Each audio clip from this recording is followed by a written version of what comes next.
हमारे घर में बहुत से काम होते हैं जो कि छोटी छोटी टिप्सों को लेकर ना बहुत आसान हो सकते हैं और बहुत ही इजीली हम उनको कर सकते हैं और कुछ चीज़ों से हमें फ़ायदा भी हो सकता है। तो चलिए इन्हीं चीज़ों के बारे में बात कर लेते हैं।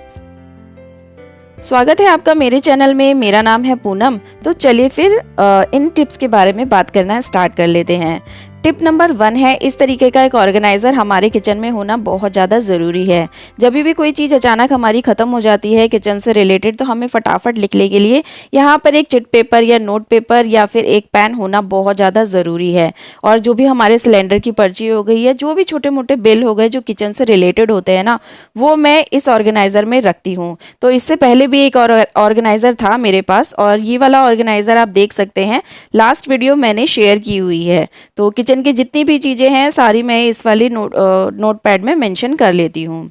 तो सेकंड टिप है, यहाँ पर इस तरीके से जब भी हम ट्रैवल पे जाते हैं तो अपने जो टूथब्रश होते हैं ना, इस तरीके से हम पन्नी में डाल के ले जाते हैं। लेकिन इससे क्या होता है, ये आपस में मिल जाते हैं और एक दूसरे का ब्रश यूज़ करना कितना अजीब लगता है ना। तो यही चीज़ को प्रॉब्लम को क्लियर करने के लिए आप यूज़ करें इस तरीके से जो ग्लव्स आते हैं ना, डाई लगाने के लिए, मेहंदी लगाने के लिए। अब तो ये हर मेहंदी के पैकेट में भी आते ही हैं, तो बहुत इजीली मिल भी जाते हैं। तो देखिए 4 ब्रश है, यहाँ पर मैंने 4 डाल दिए हैं। अगर 5 है तो 5 डाल सकते हैं और जो 5th वाला है ना, उसमें आप पेस्ट भी रख सकते हैं।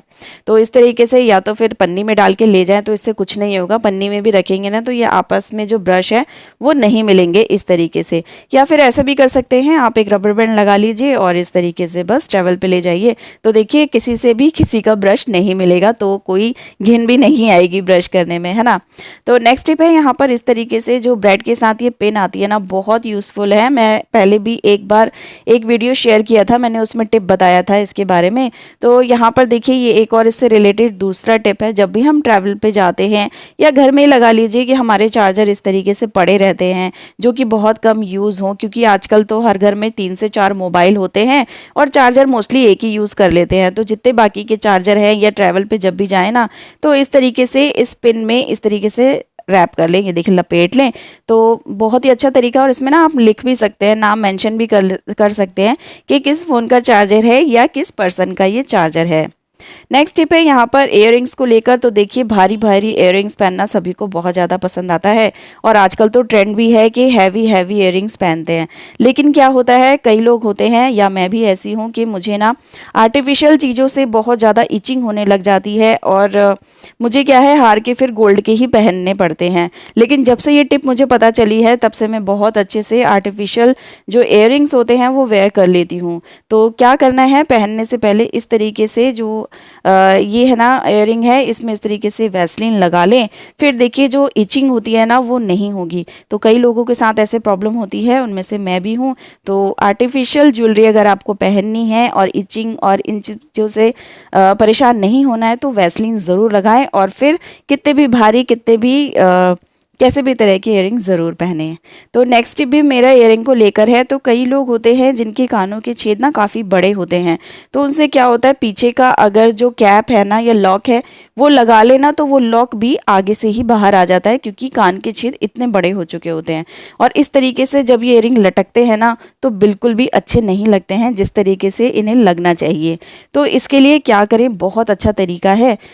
हमारे ना घरों में सभी के पास इस तरीके देखिए सेलो टेप्स होते ही हैं, है ना। तो सेलो टेप लेना है और जहाँ पर छेद है ना कान में, इस तरीके से उसे कवर कर लेना है। फिर उसके बाद इस तरीके से छेद में देखिए इस तरह से ये घुसाना है इयररिंग।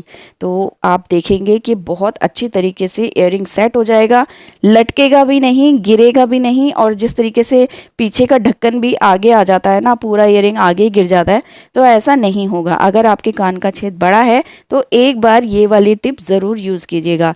मेरे कान का छेद तो छोटा है तो मुझे तो ये प्रॉब्लम नहीं है, लेकिन अगर आपको ये प्रॉब्लम है तो ये टिप ज़रूर यूज़ कीजिएगा। नेक्स्ट टिप है, यहाँ पर आजकल देखिए वाटरमेलन चल रहे हैं, खरबूजे चल रहे हैं। तो इसमें क्या होता है, हम लोग पूरा नहीं खा पाते हैं क्योंकि इनका साइज़ काफ़ी बड़ा होता है और इस तरीके से हम खुला भी नहीं रख सकते हैं, क्योंकि खुला रखना भी नहीं चाहिए और छोटे छोटे जो कीड़े होते हैं वो आ जाते हैं। तो फिर क्या करें, तो इस तरीके से पॉलीथीन देखिए सभी घर में होती है, तो पॉलीथीन को एक बार ज़रूर धो लें पहले और उसके बाद इस तरीके से इसे रैप करके फ्रिज में रख दें। इससे क्या होगा, इसमें जो अंदर की नमी है वो अंदर ही रहेगी और ये ख़राब भी नहीं होगा और कीड़े वगैरह लगने का तो खैर सवाल ही पैदा नहीं होता। तो बहुत अच्छा तरीका है और शायद मोस्टली लोग ऐसे यूज़ भी करते होंगे। नेक्स्ट टिप है यहाँ पर बर्तन को लेकर। तो देखिए, बर्तन धोना बहुत ही जो है काम की चीज़ है और बहुत ही ज़रूरी चीज़ है, क्योंकि जो हमारी हेल्थ है पूरी बर्तनों से रिलेटेड होती है। बर्तन जितना साफ़ होगा उतनी अच्छी हमारी हेल्थ होगी, मतलब खाना पीना भी ज़रूरी है, लेकिन बर्तनों की सफाई बहुत ज़्यादा ज़रूरी है। तो देखिए, बर्तन धोते समय अगर ग्लव्स पहने ना तो सच में बहुत फ़ायदा होता है। तो देख सकते हैं आप, यहाँ पर मैंने कुछ बर्तन जो है सोप लगाया हुआ है, मतलब मांजे हुए हैं। तो उसको धोने के लिए इस तरीके से अगर हम कोई सॉक्स का यूज़ करते हैं तो देखिए पूरी तरीके से जो है बर्तन में रगड़ लग रही है हाथ की, कहीं पे भी कोई गैप नहीं आ रहा है। तो होता है ना, कई बार जब हम बर्तन धोते हैं तो एक सफ़ेद सफ़ेद सी लाइन कहीं कहीं पर जो होता है सोप रह जाता है। अगर आप सोप यूज़ नहीं कर रहे हैं, ड्रॉप वाले यूज़ करते हैं, तब भी आप देखेंगे अगर सही से साफ़ नहीं होता है तो वाइट वाइट सा दिखता है या फिर बर्तनों में बूंदे बूंदे सी दिखती हैं, है ना, ऐसा होता है ना। लेकिन अगर इस तरीके से सॉक्स पहन के अगर बर्तनों को धोया जाएगा तो बहुत अच्छे तरीके से बर्तन साफ़ हो जाएगा। तो ये देखिए, इस तरीके से जब हम करते हैं तो कहीं ना कहीं गैप आ जाता है और बर्तन गंदे रह जाते हैं, साफ़ नहीं हो पाते हैं। अगर सॉक्स पहन के बर्तनों को साफ़ करते हैं तो बहुत अच्छे तरीके से बर्तन क्लीन हो जाते हैं, ना कोई निशान रहते हैं ना ही कोई साबुन रह पाता है। तो ये देखिए, इस तरीके से कितने अच्छे से बर्तन क्लीन हो रहा है, आप देख सकते हैं, आपकी आंखों के सामने ही है।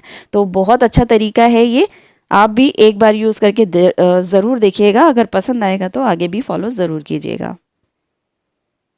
तो कुछ नहीं करना है, इस तरीके से जब यूज़ हो जाए तो इस तरीके से सॉक्स को धो के आप इसे सुखा सकते हैं, धूप में सुखा दीजिए या इस तरीके से टैप में रख सकते हैं।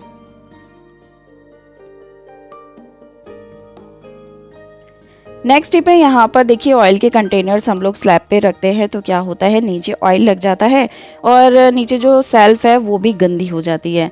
तो 3-4 तरीके बताऊंगी मैं इसके कि किस तरीके से हम कैसे कैसे रख सकते हैं। तो देखिए, टिप नंबर 1 तो ये है, बहुत सिंपल टिप है कि सभी घर में देखिए न्यूज़पेपर होते हैं। न्यूज़पेपर अगर नहीं भी हैं तो बच्चों की कोई कॉपी पुरानी हो गई है तो उसका पेपर भी हम इस तरीके से रख सकते हैं। तो बहुत अच्छा तरीका है, जब भी ये थोड़ा गंदा हो जाए तो आप इसे फेंक दें और दोबारा जो है दूसरा लगा सकते हैं, है ना। तो और सेकंड चीज़ ये है कि मैं जो यूज़ करती हूँ, ये देखिए, ये मेरे हस्बैंड जी का पुराना टिफ़िन है जो कि ख़राब हो चुका था, तो मैं ये यूज़ करती हूँ यहाँ पर इस तरीके से। तो टाइम टू टाइम मैं इसे वॉश भी कर लेती हूँ और ये इस तरीके से रखा रहता है तो सेल्फ भी मेरी साफ़ रहती है। ठीक है, और एक और तरीका ये है कि इसी में ही हम न्यूज़पेपर या कोई भी कॉपी का पेपर, बुक या कोई भी पेपर आप इसमें रख सकते हैं। तो इससे क्या होगा, देखिए जो ये गोल गोल से निशान आप देख सकते हैं ना, इसमें वो नहीं होंगे।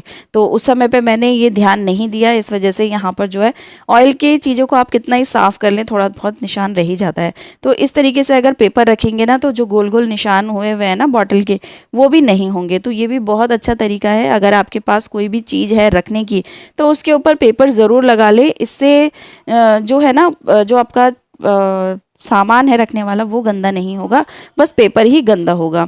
और नेक्स्ट टिप है यहाँ पर इस तरीके से, देखिए अगर आप पेपर भी नहीं लगाते हैं और इस तरीके का कोई चीज़ भी नहीं है, जैसे मेरे पास वो टिफ़िन है, तो आप इस तरीके से जो फॉइल पेपर होता है, नया नहीं भी लेते हैं तो जैसे बच्चों को दे दिया आपने या हस्बैंड को दिया है तो होता है ना कई बार वापस लेके आ जाते हैं वो, तो इस तरीके से कोई पुराना फॉइल पेपर भी आप बॉटल के नीचे यहाँ पर लगा लें तो काफ़ी अच्छा रहता है। देखिए आराम से उधर भी चला जा रहा है, इधर भी आ जा रहा है, तो कोई दिक्कत नहीं है। तो आप इस तरीके से जो है ऑयल के कंटेनर्स के नीचे फॉइल पेपर भी लगा सकते हैं। तो ये है मेरी आज की वीडियो और आज के टिप्स। कैसे लगी मेरी वीडियो और टिप्स, प्लीज़ मुझे कमेंट करके ज़रूर बताइएगा। और जितने भी नए लोग चैनल पे आ रहे हैं तो प्लीज़ वीडियो को लाइक और चैनल को ज्वाइन करना मत भूलिएगा। मिलती हूँ नेक्स्ट वीडियो में, तब तक के लिए बाय, टेक केयर।